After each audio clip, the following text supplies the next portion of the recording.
നമസ്കാരം. വചനസമീക്ഷയിലേക്ക് സ്വാഗതം. ഇന്നത്തെ ചിന്തയ്ക്ക് വേണ്ടി ഞാൻ എടുത്തിരിക്കുന്ന വേദഭാഗം സങ്കീർത്തനങ്ങൾ 103:2.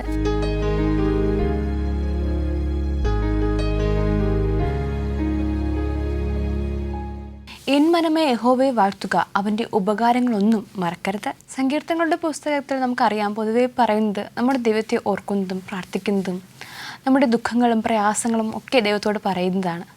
പക്ഷേ ഈ ഒരു വചനത്തിൽ പറഞ്ഞിരിക്കുന്നത് മനമേ യഹോവയെ ഓർക്കുക. നമ്മൾ യഹോവയെ ഓർക്കുന്ന ഓരോ വേളയിലും യഹോവ നമുക്ക് ഒരുപാട് ഉപകാരങ്ങൾ, നമുക്ക് ഒരുപാട് നന്മകൾ ചെയ്തിട്ടുണ്ട്. അതൊന്നും ഒരിക്കലും മറക്കരുത്. എപ്പോഴും ദൈവം ചെയ്തു തരുന്ന ഓരോ നന്മകളെ നമ്മൾ ഓർക്കണം. അവയൊക്കെ ഓർത്ത് യഹോവയെ പ്രാർത്ഥിക്കണം. യഹോവയ്ക്ക് നമ്മൾ എപ്പോഴും നന്ദിയുള്ളവരായിരിക്കണമെന്നാണ് ചുരുക്കത്തിൽ ഈ ഒരു വചനത്തിൽ പറഞ്ഞിരിക്കുന്നത്. ഏവർക്കും ഒരിക്കൽ കൂടി വചനസമീക്ഷയിലേക്ക് സ്വാഗതം. നമ്മളെപ്പോഴും ദൈവത്തോട് നന്ദിയുള്ളവരായിരിക്കണം. ദൈവം നമുക്ക് ഒരുപാട് നന്മകൾ ചെയ്തിട്ടുണ്ട്. നമ്മുടെ ഓരോ ജീവിതത്തിലെ ഓരോ പ്രയാസങ്ങളും ഓരോ അവസ്ഥകളും നമ്മൾ ചിന്തിച്ചാൽ അറിയാം ഏതൊക്കെ ഘട്ടങ്ങളിലാണ്, ഏതൊക്കെ അവസരങ്ങളിലാണ് ദൈവം നമ്മെ സഹായിച്ചിട്ടുള്ളത്. നമുക്ക് ദൈവം എങ്ങനെയൊക്കെയാണ് താങ്ങും തണലുമായിട്ട് നിന്നിട്ടുള്ളത്. അത്തരത്തിലുള്ള ഒരുപാട് സന്ദർഭങ്ങൾ നമ്മുടെ ജീവിതത്തിലുണ്ടായിരിക്കാം. ചിലരൊക്കെ ദൈവം നമുക്ക് ഒരുപാട് നന്മകൾ ചെയ്തിട്ടും അതൊക്കെ മറന്ന് ജീവിക്കാറുണ്ട്. പക്ഷേ നമ്മൾ ഒരിക്കലും അങ്ങനെ ആയിരിക്കരുത്. ദൈവം ചെയ്തു തരുന്ന ഓരോ പ്രവൃത്തികൾക്കും ഓരോ നന്മകൾക്കും നമ്മളെപ്പോഴും നന്ദിയുള്ളവരായിരിക്കണം. അത് ദൈവത്തോട് മാത്രമല്ല, നമ്മുടെ ചുറ്റുപാടുമുള്ള ഓരോരുത്തരോടും, അങ്ങനെ എല്ലാവരോടും നമ്മളെപ്പോഴും, നമുക്ക് ഏതൊരു വ്യക്തിയും എന്തൊരു കാര്യം ചെയ്താലും നമ്മളെപ്പോഴും അവരോട് നന്ദി കരയറ്റുവാൻ ബാധ്യസ്ഥരാണ്. അപ്പോൾ ഇത്തരത്തിൽ നന്ദിയുള്ളവരായിരിക്കുക. അതുമായിട്ട് ബന്ധപ്പെടുത്തി ഒരു ചെറിയൊരു സ്റ്റോറി, അത് ബൈബിളിൽ ഒരു ഉപമ പോലെയുള്ളതാണ്. നമുക്ക് അതിനെക്കുറിച്ച് സംസാരിക്കാം. അതിനു മുൻപ് ഒരു കോൾ വരുന്നുണ്ട്. ഇന്നത്തെ ഫസ്റ്റ് കോൾ ആരാണെന്ന് നോക്കാം. ഹലോ, വചന സമീക്ഷയിലേക്ക് സ്വാഗതം. ആരാണ്? ഹലോ, ഞാൻ അനു ആണേ. അനു എവിടെ നിന്നാണ് വിളിക്കുന്നത്? ഞാൻ തിരുവനന്തപുരത്ത് നിന്നാണല്ലേ? ഓക്കെ. അതെ. അനു, വീട്ടിൽ ആരൊക്കെയാ ഉള്ളത്? വീട്ടില് പപ്പയുണ്ട്, അമ്മയുണ്ട്, ചേച്ചിയുണ്ട്. പപ്പയും അമ്മയും ചേച്ചിയോ അല്ലേ? ഓക്കെ. അനു എന്ത് ചെയ്യുന്നു? ഞാൻ പഠിക്കുവാണല്ലേ? ഓക്കെ. അപ്പോൾ നമുക്കിന്ന് ക്വസ്റ്റ്യനിലേക്ക് പോകാം. പോകാം. ഓക്കെ. ഫസ്റ്റ് ക്വസ്റ്റ്യൻ, ബോവസ് ആരുടെ മകൻ ആണ്? ബോവസ് ആരുടെ മകനാണ്? ബോവസ് ശൽമോന്റെ മകനല്ലേ? ഉറപ്പാണോ? അതെ, ഉറപ്പാണ്. എങ്കിൽ ആൻസർ കറക്റ്റാണ്, ശൽമോൻ. ഓക്കെ. അനു പാട്ട് പാടാറുണ്ടോ? ഇല്ല, പാട്ട് പാടാറില്ല അല്ലേ? ഓക്കെ. അപ്പോൾ നമുക്ക് രണ്ടാമത്തെ ക്വസ്റ്റ്യനിലേക്ക് പോകാം. പോകാം. രണ്ടാമത്തെ ചോദ്യം, ഓബേദിന്റെ പിതാവ് ആരാണ്? ഓബേദിന്റെ പിതാവ് ആരാണ്? ഓബേദ് ബോവസ്. അതെ, ആൻസർ കറക്റ്റാണ്, ബോവസ്. ഓക്കെ. ഇനിയും അനുവിന് ബൈബിളിൽ ഇഷ്ടപ്പെട്ട ഏതെങ്കിലും ഒരു കഥാപാത്രത്തെ കുറിച്ച് പറയാമോ?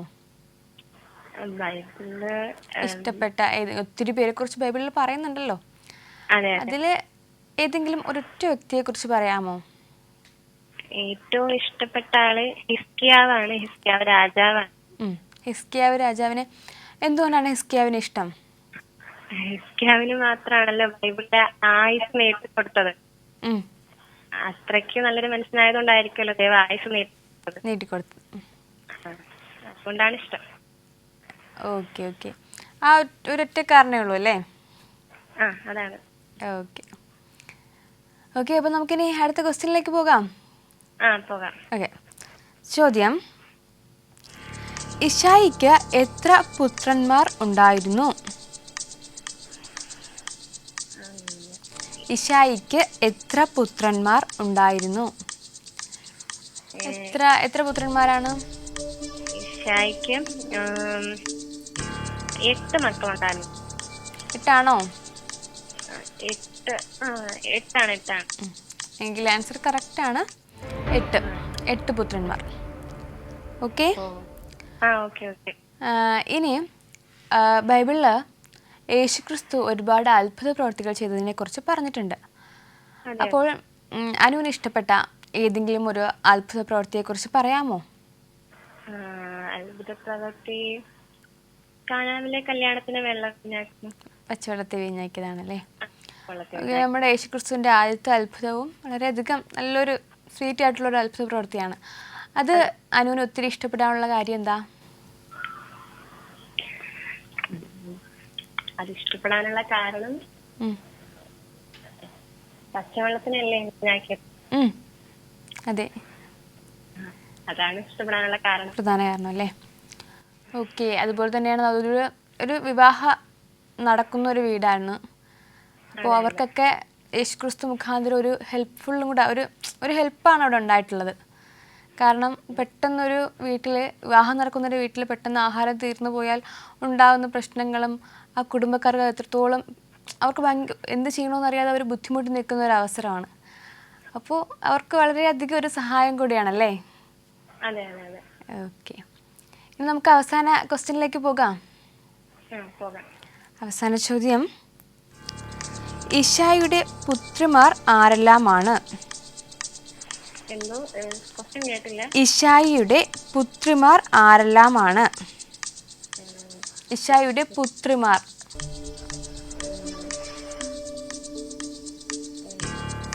രണ്ട് പുത്രിമാരാണുള്ളത്. അത് ആരെല്ലാമാണ്? സെരൂയ, അബിഗയിൽ. കറക്റ്റാണ് കേട്ടോ. അപ്പോൾ ആൻസർ സെരൂയ, അബിഗയിൽ. ഓക്കെ, അപ്പോൾ 4 ക്വസ്റ്റ്യനും കഴിഞ്ഞിട്ടുണ്ടേ. എന്തായാലും വിളിച്ചതിൽ ഒത്തിരി സന്തോഷം. ഇനിയും വിളിക്കണം കേട്ടോ. ഇനിയും വിളിക്കാം. Okay, thank U. ഇപ്പോൾ തിരുവനന്തപുരത്ത് നിന്നും അനു ആണ് വിളിച്ചത്. അനു എല്ലാ ക്വസ്റ്റ്യനും കറക്റ്റായിട്ട് തന്നെ ആൻസർ ചെയ്തിട്ടുണ്ടായിരുന്നു. നല്ലൊരു കോളായിരുന്നു. അപ്പോൾ നമ്മളിന്ന് ബൈബിളിലെ തന്നെ ഒരു ഭാഗമാണ് സംസാരിക്കുന്നത്. നമുക്കറിയാം, യേശുക്രിസ്തു തൻ്റെ പരസ്യ ശുശ്രൂഷാ വേളയിൽ ഒരുപാട് അത്ഭുത പ്രവർത്തികൾ ചെയ്തിട്ടുണ്ട്. ഒരുപാട് പേർക്ക് ദൈവവചനം പറഞ്ഞിട്ടുണ്ട്. ഒരുപാട് പേരോട് ഉപദേശങ്ങൾ പറഞ്ഞിട്ടുണ്ട്. അങ്ങനെ ഒത്തിരി കാര്യങ്ങൾ യേശുക്രിസ്തു ചെയ്തിട്ടുണ്ട്. അതുകൊണ്ട് തന്നെയാണ് അന്നത്തെ ഒരു കാലഘട്ടത്തിൽ യേശുവിനെക്കുറിച്ച് ഏറ്റവും കൂടുതൽ സംസാരിക്കുവാൻ ഇടയായതും യേശു അവിടുത്തെ പ്രധാനപ്പെട്ട ഒരു ചർച്ചാ വിഷയമായി മാറിയത്. അങ്ങനെ യേശുക്രിസ്തു ഒരുപാട് ഒത്തിരി അത്ഭുത പ്രവർത്തികൾ ചെയ്തിട്ടുണ്ട്. അങ്ങനെ ഒരിക്കൽ യേശുവും യേശുവിൻ്റെ ശിഷ്യന്മാരും എരിഹോയിലേക്ക് നടക്കുന്ന വേളയിൽ വളരെയധികം ദൂരത്തു നിന്നും കുറച്ച് ആൾക്കാർ യേശുവിനെ ഗുരു എന്ന് വിളിക്കുന്ന ഒരു സൗണ്ട് കേട്ടു. കാരണം കുറച്ച് അകലെ നിന്നാണ് യേശുക്രിസ്തുവിനെ വിളിക്കുന്നത്. തങ്ങളെ സഹായിക്കണമേ എന്നൊക്കെ പറഞ്ഞ് യേശുക്രിസ്തുവിനോട് സഹായത്തിനായി യേശുവിനെ വിളിക്കുകയാണ്. ദൂരെ നിന്നാണ് ഈ വിളികൾ. അപ്പോൾ യേശുക്രിസ്തു എന്തായാലും താനൊരു സഹായം നൽകേണ്ട വ്യക്തികളാണെങ്കിൽ, അല്ലെങ്കിൽ അവന് സൗഖ്യം നൽകേണ്ടതാണെങ്കിൽ യേശുക്രിസ്തു എന്തായാലും സൗഖ്യം കൊടുത്തിരിക്കും. അതിന് ഒത്തിരി കാരണങ്ങളും കാണും. അതുപോലെ തന്നെയാണ് യേശുക്രിസ്തുവിൻ്റെ ശുശ്രൂഷകളും യേശുക്രിസ്തുവിൻ്റെ വചനങ്ങളും ഉപദേശങ്ങളും. കാരണം എല്ലാവരും അറിയണം. ഇതിനുവേണ്ടി യേശുക്രിസ്തു ഒത്തിരി കാര്യങ്ങൾ ചെയ്തിട്ടുമുണ്ട്.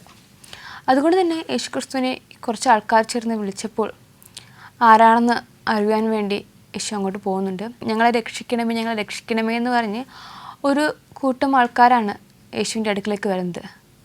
പക്ഷേ യേശു അവരുടെ അടുക്കിലെത്തിയപ്പോൾ കണ്ട കാഴ്ചകളും അവർ പറഞ്ഞതും മറ്റു ചില കാര്യങ്ങളാണ്. അതെന്തൊക്കെയാണെന്ന് ഞാൻ പറയാം. അതിനു മുൻപ് നമുക്കൊരു കോൾ വരുന്നുണ്ട്. രണ്ടാമത്തെ കോൾ ആരാണെന്ന് നോക്കാം. ഹലോ, വചന സമീക്ഷയിലേക്ക് സ്വാഗതം. ആരാണ്? ഞാൻ അങ്കമാലിയിൽ നിന്നും അന്നാമാൻ്റിയാണല്ലേ? സുഖമാണോ ആൻറ്റി? ദൈവകൃപയാ സുഖായിരിക്കുന്നു. അവിടെ കാലാവസ്ഥയൊക്കെയോ? പ്രശ്നമൊന്നുമില്ല, നല്ല കാലാവസ്ഥയാണ്. ബ്രദറിന്റെ ഹാപ്പി ബർത്ത്ഡേ പറഞ്ഞാല് ഞാൻ ഇന്നലെ കണ്ടായിരുന്നു ടിവിയില്. മറ്റേ ഞങ്ങളുടെ മോന്റെ കൂടെ പഠിച്ച ജൂമി അച്ഛൻ തിരുമേനിയായ അന്തിമോസ് തിരുമേനിയാണ് അന്ന് അവിടെ കുർബാന ചെയ്തത്. അപ്പൊ ഞാൻ എന്റെ പ്രത്യേകം ഹാപ്പി ബർത്ത്ഡേ, കഴിഞ്ഞ പോയ ബർത്ത്ഡേക്ക് ഹാപ്പി ബർത്ത്ഡേ പറഞ്ഞേരെ. ഞങ്ങൾ പറഞ്ഞേക്കാം. Okay aunty, okay. അപ്പോൾ നമുക്ക് ഇനി ക്വസ്റ്റ്യനിലേക്ക് പോകാലോ മോളെ. ഫസ്റ്റ് ക്വസ്റ്റ്യൻ, കൂശ് ആരുടെ മകനായിരുന്നു? ഹാമിന്റെ പുത്രൻ.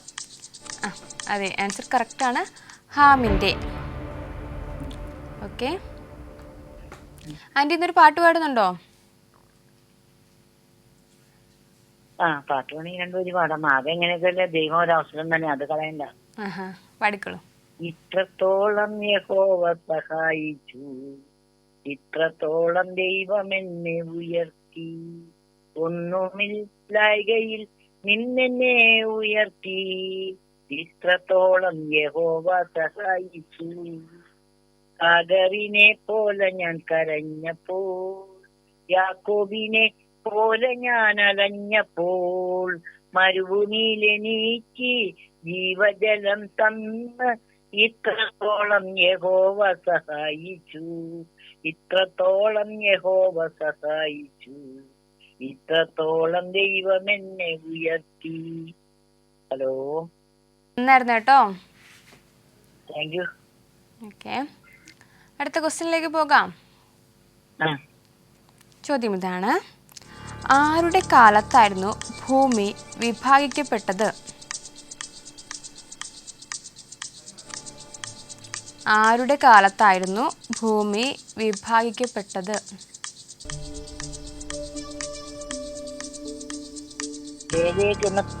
പേർ അവന്റെ കാലത്തായിരുന്നു ഭൂവാസികൾ പിരിഞ്ഞു പോയത്. ആരുടെ കാലത്താണ്? പേലേഗിന്റെ കാലത്ത്. അതെ അതെ, കറക്റ്റാണ്, പേലഗ്. ഓക്കെ, അപ്പോൾ രണ്ടാമത്തെ ക്വസ്റ്റ്യൻ്റെ ആൻസർ കറക്റ്റാണ് കേട്ടോ. Okay, thank you. Okay, aunty വായിച്ച ഏതെങ്കിലും ഒരു ഭാഗത്തെക്കുറിച്ച് പറയാമോ? കഴിഞ്ഞ ദിവസം വായിച്ച? മിഞ്ഞാന്ന് വായിച്ചത്, നിങ്ങൾക്ക് കടുകുമണിയോളം വിശ്വാസം ഉണ്ടെങ്കിൽ ഈ ഭൂമിയിൽ നിന്ന് ഈ മരത്തോട് കടലിൽ പോയി നടുക എന്ന് പറഞ്ഞാൽ അത് നിങ്ങളെ അനുസരിക്കുന്നു. അപ്പൊ ഒരു കടുകിന്റെ പോലെ നമുക്ക് വിശ്വാസം എപ്പോഴും ഞാൻ പ്രാർത്ഥിക്കുന്നത്, എന്റെ ദൈവമേ എനിക്ക് കടുകുമണി പോലെ വിശ്വാസം ഉണ്ടാകണമെന്ന്. കാരണം നമുക്ക് വിശ്വാസം ഉണ്ടെന്ന് പറയുകയും ചെയ്യും. നമ്മുടെ ചില കാര്യങ്ങളൊക്കെ നടക്കാണ്ടാവുമ്പോ നമ്മൾ പറയും എന്റെ ദൈവം എന്നാലും എന്ന് പറയും. അപ്പൊ നമ്മുടെ വിശ്വാസക്കുറവുകൊണ്ടാണ് പറ്റണെന്ന് നമുക്കറിയില്ല. അപ്പൊ ഇത്ര വലിയ മരത്തിനോട് നമ്മൾ പറഞ്ഞ അനുസരിക്കുന്ന ദൈവം പറയണേ. എത്ര വലിയ 16 അടി പൊക്കമുള്ള മരത്തിനോട് കടലിൽ പോയി നടാൻ പറഞ്ഞത് അനുസരിക്കുന്നു. അപ്പൊ നമുക്ക് ചെറിയൊരു കാര്യം വരുമ്പോൾ നമ്മൾക്ക് വിശ്വാസമില്ല.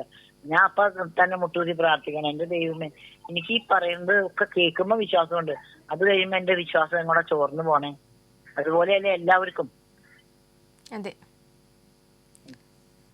അപ്പോൾ എല്ലാവരുടെയും ആ വിശ്വാസത്തെക്കുറിച്ച് ഇന്നത്തെ സമൂഹവുമായിട്ട് ബന്ധപ്പെടുത്തി ഓരോരുത്തരുടെയും വിശ്വാസത്തെക്കുറിച്ചൊക്കെ ആൻറ്റി സംസാരിച്ചു.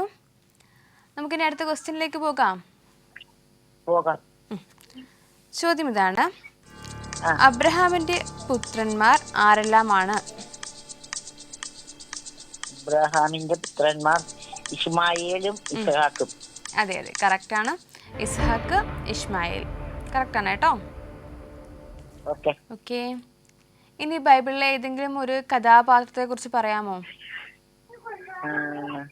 നമുക്ക് ദാവീദിനെ കുറിച്ച് പറയാം. ദാവീദിന് എന്തുകൊണ്ടാണ്, ദാവീദിന്റെ ഏതൊരു ക്വാളിറ്റിയാണ് എനിക്ക് ഇഷ്ടം? ദാവീദ് ഈ സ്വന്തം ആയിട്ട് ഭാര്യ മീകള് യേശുക്രിസ്തുവിനെ ദൈവത്തെ കുറിച്ച് പുകഴ്ത്തി പറഞ്ഞ് വസ്ത്രധാരണം പോലും ഇല്ലാതെ തുള്ളി. ആ സമയത്ത് മീകള് പറഞ്ഞു, നിങ്ങൾക്ക് നാണാവില്ലേ, നിങ്ങളൊരു രാജാവല്ലേ, നിങ്ങൾക്ക് എങ്ങനെ പറ്റുമോ എന്നൊക്കെ ചോദിച്ചു. അപ്പോഴും അവൻ പറഞ്ഞത് തന്റെ ഒരു തെറ്റല്ലാണ്ട് ദാവീദ് ദൈവത്തിന്റെ മുമ്പിൽ ഒരു ഇല്ല. അപ്പൊ ദൈവം പറയണ്ടേ എന്റെ ഇഷ്ടപുരുഷനാണ് ദാവീദ് എന്ന് പറയണേ. ദാവീദിനോടുള്ള ഗുണത്തിന്റെ പേരിലാണ് ദാവീദിന്റെ മകനായ ശലോമിനെ ദൈവം അനുഗ്രഹിച്ചത്. അപ്പൊ ദാവീദിനെ കുറിച്ചാണ് എനിക്ക് ഒരുപാട് ഇഷ്ടമുള്ള ഒരാളാണ് ദാവീദ്. ഒത്തിരി ഇഷ്ടമുള്ളതാണ് ദാവീദിന്റെ, ഒരുപാട് ക്വാളിറ്റീസ് ഉണ്ട്. അതിന്റെ ചില കാര്യങ്ങൾ സംസാരിച്ചു. നമുക്കിനി അവസാന ക്വസ്റ്റ്യനിലേക്ക് പോകാം. അവസാന ചോദ്യം, അബ്രഹാമിന്റെ വെപ്പാട്ടിയുടെ പേരെന്തായിരുന്നു?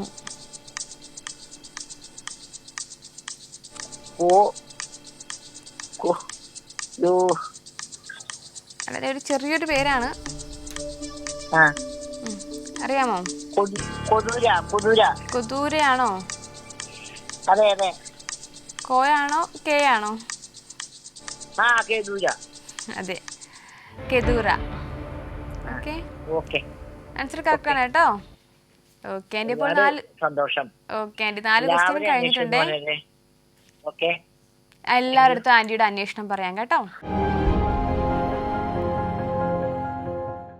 അങ്കമാലിയിൽ നിന്നും അന്നാമ്മ ആൻറ്റിയാണ് ഇപ്പോൾ വിളിച്ചത്. ആൻറ്റി ഒരുപാട് സമയം സംസാരിച്ചു, ബൈബിളിലെ ചില കാര്യങ്ങൾ സംസാരിച്ചു. എല്ലാ ക്വസ്റ്റ്യനും കറക്റ്റായിട്ട് തന്നെ ആൻസർ ചെയ്തിട്ടുണ്ടായിരുന്നു. നല്ലൊരു കോളായിരുന്നു. അങ്ങനെ യേശുക്രിസ്തു, ഗുരു ഞങ്ങളെ രക്ഷിക്കണമെന്ന് പറഞ്ഞൊരു അടുക്കിലേക്ക് യേശുക്രിസ്തുവും തൻ്റെ ശിഷ്യന്മാരും എത്തി. അവിടെ എത്തിയപ്പോഴാണ് ഒരു 10ഓളം പേരുണ്ടായിരുന്നു യേശുക്രിസ്തുവിന് ഗുരു ഞങ്ങളെ രക്ഷിക്കണമെന്ന് പറഞ്ഞ് യേശുവിനെ വിളിച്ചത്. ഇവരുടെ അടുക്കലെത്തിയപ്പോൾ ഇവരൊക്കെ കുഷ്ഠം ബാധിച്ചിരുന്നു. അന്നത്തെ കാലത്ത് കുഷ്ഠരോഗം എന്നാൽ വളരെ വലിയൊരു രോഗമായിട്ടാണ് കണ്ടിരുന്നത്. കാരണം ഇനി ഒരാൾക്ക് ബാധിച്ചാൽ അത് മറ്റൊരാൾക്ക് ആ രോഗം പകരരുത്, അതിനുവേണ്ടി എന്തെങ്കിലും ഒരു പ്രതിവിധി ഇവർ കണ്ടെത്തും. അപ്പോൾ ഈ 10 പേർ താമസിച്ചിരുന്നത് മറ്റൊരു പ്രദേശത്താണ്. ആ പ്രദേശത്ത് കുഷ്ഠരോഗം ഇങ്ങനെ ബാധിച്ച് ഒരുപാട് പേർക്കായപ്പോൾ ആ നാട്ടിലുള്ള പ്രധാന പുരോഹിതനാണ് ഇവരുടെ അടുത്ത് ആ പ്രദേശത്ത് നിന്നും മറ്റൊരു സ്ഥലത്തേക്ക് വന്ന് മാറി താമസിക്കുവാൻ പറഞ്ഞത്. അങ്ങനെ ആ പുരോഹിതൻ്റെ കൽപ്പന പ്രകാരമാണ് ഇവർ വന്ന് ഈ 10 പേരും ഇവിടെ വന്ന് മാറി താമസിക്കുന്നത്. തങ്ങളുടെ നാട്ടിലേക്ക് പോകുവാൻ, തങ്ങളുടെ ഉറ്റവരെ കാണുവാൻ, തങ്ങളുടെ പ്രിയപ്പെട്ടവരെ കാണുവാൻ ഇവർക്കെല്ലാവർക്കും അതിയായ ആഗ്രഹമുണ്ട്. അതുകൊണ്ടാണ് യേശുവിനോട് സഹായം ചോദിച്ചത്. ഇവരുടെ വിഷമങ്ങൾ പറഞ്ഞു, ഗുരു ഞങ്ങളെ രക്ഷിക്കണം, ഞങ്ങളുടെ രോഗത്തിൽ നിന്നും സൗഖ്യം ലഭിക്കണം. അപ്പോൾ യേശു ചോദിക്കുന്നുണ്ട് എന്തുകൊണ്ടാണ് ഇവിടെ വന്ന് താമസിക്കുന്നത്. അപ്പോഴാണ് തങ്ങളുടെ പുരോഹിതൻ ഇത്തരത്തിൽ പറഞ്ഞിട്ടുണ്ടെന്നും ആ ഗ്രാമത്തിൽ നിന്നും മറ്റൊരു പ്രദേശത്തേക്ക് മാറി താമസിക്കുവാനും ഇനി അവിടെയുള്ള ആർക്കും ഈ രോഗം പകരാതിരിക്കുവാനാണ് ഇത്തരത്തിലൊക്കെ ചെയ്തത് എന്നുള്ള കാര്യങ്ങൾ ഇവർ യേശുവിനോട് പറഞ്ഞു. എന്നിട്ട് സഹായം ചോദിക്കുകയാണ്, എങ്ങനെയെങ്കിലും ഒരു സൗഖ്യം തരണം. ഇത് മാത്രമാണ് ഇവർ ചോദിക്കുന്നത്. അപ്പോൾ യേശു മറ്റൊന്നും ചെയ്തില്ല. യേശു പറഞ്ഞു, നിങ്ങൾ തിരികെ നിങ്ങളുടെ പ്രദേശത്തേക്ക്, നിങ്ങളുടെ നാട്ടിലേക്ക് പൊയ്ക്കോളൂ എന്ന് പറഞ്ഞു. അപ്പോൾ ഇവർ പറഞ്ഞു, ഞങ്ങളുടെ രോഗം സൗഖ്യമായിട്ടില്ല, ഈ രോഗത്തിൽ നിന്ന് സൗഖ്യമായി ലഭിച്ചാൽ മാത്രമേ ഞങ്ങൾക്ക് ഞങ്ങളുടെ നാട്ടിൽ പ്രവേശിക്കുവാൻ അനുവാദമുള്ളൂ, അതുകൊണ്ട് ഗുരു സഹായിക്കണം, ഇത്തരത്തിലുള്ള വാക്കുകൾ പറയരുത്. ഇങ്ങനെയൊക്കെയാണ് ഇവർ തിരിച്ച് യേശുവിനോട് പറഞ്ഞത്. പക്ഷേ യേശു വീണ്ടും ഇവരുടെ അടുത്ത് പറയുന്നുണ്ട്, നിങ്ങളുടെ നാട്ടിലേക്ക് തിരിച്ചു പോയിക്കോളൂ, പുരോഹിതനെ പോയി കണ്ടോളൂ. ഇതാണ് യേശുക്രിസ്തു വീണ്ടും ആവർത്തിച്ച് പറയുന്നത്. യേശുവിൻ്റെ അത്ഭുത പ്രവൃത്തികളെക്കുറിച്ചും യേശുവിൻ്റെ വചനങ്ങളെക്കുറിച്ചും ഉപദേശങ്ങളെക്കുറിച്ചും ഒരുപാട് ഇവർ കേട്ടിട്ടുണ്ട്. അതുകൊണ്ട് തന്നെ ഇവർ യേശുക്രിസ്തു ഇത്രത്തോളം നിർബന്ധത്തിൽ ഈ ഒരു കാര്യം പറയുമ്പോൾ ഇവരാരും അവഗണിച്ചില്ല. ഇവരെല്ലാവരും അവരുടെ നാട്ടിലേക്ക് തന്നെ ഓടിപ്പോയി. അങ്ങനെ ഇവർ ഒരുപാട് ദൂരം നടന്ന് കുറച്ച് ദൂരം കഴിഞ്ഞപ്പോൾ ഇവരുടെ ശരീരത്തിൽ ഏതാണ്ട് നാട്ടിലേക്ക് എത്താറാകുമ്പോൾ ഇവരുടെ ശരീരത്തിലെ ആ വ്രണങ്ങളൊക്കെ കുറഞ്ഞു തുടങ്ങി. അവർക്ക് സൗഖ്യം ലഭിക്കുന്നത് അവരുടെ കണ്ണാൽ അവർ തന്നെ കണ്ടപ്പോൾ അവർക്ക് എല്ലാവർക്കും വളരെയധികം സന്തോഷമായി. കാരണം യേശു അത്ഭുതം നമുക്ക് ചെയ്യും എന്ന് പറഞ്ഞാൽ ചെയ്തിരിക്കും എന്നോർത്ത് അവരെല്ലാവരും വളരെയധികം സന്തോഷിച്ചു. ഈ കൂട്ടത്തിൽ ഉണ്ടായിരുന്ന ഒരു ശമരിയക്കാരനുണ്ടായിരുന്നു. എല്ലാവരും അവരുടെ നാട്ടിലേക്ക് തിരികെ പോയപ്പോൾ ഈ ശമരിയക്കാരൻ അങ്ങോട്ട് നാട്ടിലേക്ക് പ്രവേശിക്കുന്നതിന് മുൻപ് യേശുവിനെ ഒന്ന് കാണണം എന്നൊരു ആഗ്രഹം അയാളുടെ മനസ്സിലുണ്ടായി. അയാൾ മാത്രം തിരികെ ഓടി യേശുവിൻ്റെ അടുക്കൽ വന്നു. യേശുവിൻ്റെ അടുക്കൽ വന്നതിന് ശേഷം യേശുവിനോട് പറഞ്ഞു, ഗുരു ഞങ്ങൾക്ക് സൗഖ്യം ലഭിച്ചിരിക്കുന്നു, അങ്ങ് മുഖാന്തരമാണ് സൗഖ്യം ലഭിച്ചത്, ഞാൻ അങ്ങയോട് എപ്പോഴും നന്ദിയുള്ളവനായിരിക്കും എന്നൊക്കെയുള്ള കാര്യങ്ങൾ യേശുവിനോട് പറഞ്ഞു. യേശു ആ വ്യക്തിയെ ഒന്നും കൂടി അനുഗ്രഹിച്ച് തിരികെ മടക്കി അയക്കുകയും ചെയ്തു. ഇവിടെ ഒരു സംഘം ആൾക്കാരാണ് യേശുവിനോട് സഹായത്തിനായിട്ട് യേശുവിനെ വിളിച്ചത്. പക്ഷേ അതിൽ ഒരൊറ്റ വ്യക്തി മാത്രമാണ് യേശുവിനോട് നന്ദി ഉണ്ടായിരുന്നത്. ആ വ്യക്തിയുടെ ജീവിതത്തിൽ വീണ്ടും അനുഗ്രഹങ്ങൾ ലഭിക്കും, കാരണം യേശുവിനോട് നന്ദി കരയേറ്റിയതുകൊണ്ട്. അപ്പോൾ നമുക്ക് ദൈവത്തെ നമ്മൾ പ്രാർത്ഥിക്കുകയും നമ്മുടെ പ്രശ്നങ്ങൾ ദുരിതങ്ങളൊക്കെ പറയുകയും ചെയ്യുമ്പോൾ നമുക്ക് സൗഖ്യം ലഭിച്ചതിന് ശേഷം, നമ്മുടെ പ്രശ്നങ്ങൾക്ക് പരിഹാരം ലഭിച്ചതിന് ശേഷം നമ്മൾ ഒരിക്കലും ദൈവത്തെ ഉപേക്ഷിക്കരുത്. ആ സൗഖ്യം ലഭിച്ചതിന്, നമ്മുടെ പ്രാർത്ഥനകൾക്ക് മറുപടി ലഭിച്ചതിന് ദൈവത്തോട് എപ്പോഴും നന്ദിയുള്ളവരായിരിക്കണം എന്നാണ് ഈ ഒരു ചെറിയൊരു ഉപമയിൽ നിന്നും മനസ്സിലാക്കുവാൻ സാധിക്കുന്നത്. നമുക്കിനി അവസാനമായിട്ടൊരു കോൾ വരുന്നുണ്ട്, ആരാണെന്ന് നോക്കാം. ഹലോ, വചന സമീക്ഷയിലേക്ക് സ്വാഗതം. ആരാണ്? ബ്യൂല. അതെ. ഓക്കെ, ആൻറ്റി എവിടെ നിന്നാണ് വിളിക്കുന്നത്? നെയ്യാറ്റിൻകര അല്ലേ? ഓക്കെ, വീട്ടിലാരൊക്കെയാ ഉള്ളത്? വീട്ടില് ഹസ്ബൻഡും മക്കളും. അപ്പോൾ നമുക്ക് ക്വസ്റ്റ്യനിലേക്ക് പോകാം. ഓക്കെ. ഫസ്റ്റ് ക്വസ്റ്റ്യൻ, തൻ്റെ സഹോദരന്മാരെക്കാൾ പ്രബലനായി തീർന്നത് ആരായിരുന്നു? യഹൂദ. അതെ, കറക്റ്റാണ്, യഹൂദ. രണ്ടാമത്തെ ചോദ്യം, പ്രഭു ഉത്ഭവിച്ചത് ആരിൽ നിന്നുമാണ്?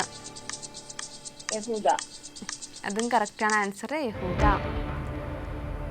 എന്ന് ബൈബിളിലെ ഏതെങ്കിലും ഒരു വചനം പറയാമോ? പറയാം. അവങ്കിലേക്ക് നോക്കിയവർ പ്രകാശിതരായി അവരുടെ മുഖം ലജിച്ചു പോയിരുന്നില്ല. നല്ലൊരു വചനമായിരുന്നു. നമുക്ക് അടുത്ത ക്വസ്റ്റ്യനിലേക്ക് പോകാം. ചോദ്യം ഇതാണ്, ഇസ്രായേൽ ഗോത്രങ്ങളിൽ ആർക്കാണ് യുദ്ധ സാമർഥ്യമുള്ള യോദ്ധാക്കൾ ഉണ്ടായിരുന്നത്? രൂബേന്യർ, ഗാദ്യർ, മനശ്ശെയുടെ പകുതി ഗോത്രം. അതെ, കറക്റ്റാണ്, രൂബേന്യർ, ഗാദ്യർ, മനശ്ശെയുടെ പകുതി ഗോത്രം. കറക്റ്റാണ് കേട്ടോ. ഓക്കെ, ഇനി ബൈബിളിൽ ഇഷ്ടപ്പെട്ട ഏതെങ്കിലും ഒരു പുരുഷ കഥാപാത്രത്തെ കുറിച്ച് പറയാമോ? എനിക്ക് യോബിനെയാണ് ഇഷ്ടം. എന്തുകൊണ്ടാണ് യോബിനെ ഇഷ്ടം? യോബ് എല്ലാ പരീക്ഷകളും പിശാചിനാൽ പരീക്ഷിക്കപ്പെട്ടു, ഭാര്യയാൽ പരീക്ഷിക്കപ്പെട്ടു, അതുപോലെ സുഹൃത്തുക്കളും തള്ളിപ്പറഞ്ഞു. പക്ഷേ ദൈവത്തിലുള്ള വിശ്വാസം, ദൈവത്തെ തള്ളിപ്പറയാതെ ഈ ലോകത്തിലുള്ള എല്ലാം തള്ളിക്കളഞ്ഞിട്ട് ദൈവത്തിന്റെ മുഖത്തേക്ക് നോക്കി. അതെ, കുറെ കഷ്ടതകളൊക്കെ ഉണ്ടായിരുന്നു, അതിലൊക്കെ തിരിച്ചു നിന്നു. അതെ. അപ്പോൾ കഷ്ടതകളും പ്രതിസന്ധികളും എല്ലാവരും തള്ളിപ്പറഞ്ഞിട്ടും ദൈവത്തിൽ മുറുകെ പിടിച്ച് വിശ്വാസത്തോടെ നിന്ന ആ ഒരു ക്വാളിറ്റി ആണല്ലേ ഒത്തിരി ഇഷ്ടം? അതെ. ഓക്കെ, അപ്പോൾ നമുക്കിനി അവസാന ക്വസ്റ്റ്യനിലേക്ക് പോകാം. ചോദ്യം ഇതാണ്, രൂബേന്യരും ഗാദ്യരും മനശ്ശെയുടെ പകുതി ഗോത്രവും ആരോടാണ് യുദ്ധം ചെയ്തത്? ഹഗ്രിയർ, യദൂർ, നാഫീഷ്, നോദാബ് എന്നിവരോട്. അതെ, ആൻസർ കറക്റ്റാണ്, ഹഗ്രിയർ, യതൂർ, നാഫീഷ്, നോദാബ് എന്നിവരോട്. കറക്റ്റാണ് കേട്ടോ. ഓക്കെ, അപ്പോൾ 4 ക്വസ്റ്റ്യൻ കഴിഞ്ഞിട്ടുണ്ടേ. എന്തായാലും വിളിച്ചതിൽ ഒത്തിരി സന്തോഷം. ഇനിയും വിളിക്കണം കേട്ടോ. തീർച്ചയായിട്ടും. Okay, thank U. നെയ്യാറ്റിൻകരയിൽ നിന്നും ബ്യൂല ചേച്ചിയാണ് ഇപ്പോൾ വിളിച്ചത്. എല്ലാ ക്വസ്റ്റ്യനും കറക്റ്റായിട്ട് എന്നെ ആൻസർ ചെയ്തിട്ടുണ്ടായിരുന്നു. യോബിനെ കുറിച്ച് സംസാരിച്ചു. നല്ലൊരു കോളായിരുന്നു. അപ്പോൾ നമ്മൾ ഇന്ന് സംസാരിച്ചത് നമ്മൾ ഓരോരുത്തരും നന്ദിയുള്ളവരായിരിക്കണം എന്നൊരു വിഷയത്തെക്കുറിച്ചാണ്. ദൈവത്തോട് മാത്രമല്ല, നമ്മുടെ സുഹൃത്തുക്കൾ, ബന്ധുക്കൾ, അയൽക്കാർ, ഇങ്ങനെയുള്ള എല്ലാവരോടും നമ്മളെപ്പോഴും നന്ദിയുള്ളവരായിരിക്കണം. ആരെങ്കിലും നമുക്ക് എന്തെങ്കിലും ഒരു ഹെൽപ്പ് ചെയ്താൽ അവരുടെ അടുത്ത് നന്ദി കരയറ്റുവാൻ നമ്മളെ ഓരോരുത്തരും ബാധ്യസ്ഥരാണ്. ഏതായാലും വചനസമീക്ഷയുടെ ഈ ഒരു അധ്യായം ഇവിടെ പൂർണ്ണമാവുകയാണ്. മറ്റൊരു എപ്പിസോഡുമായി നമുക്ക് വീണ്ടും കാണാം. നന്ദി, നമസ്കാരം.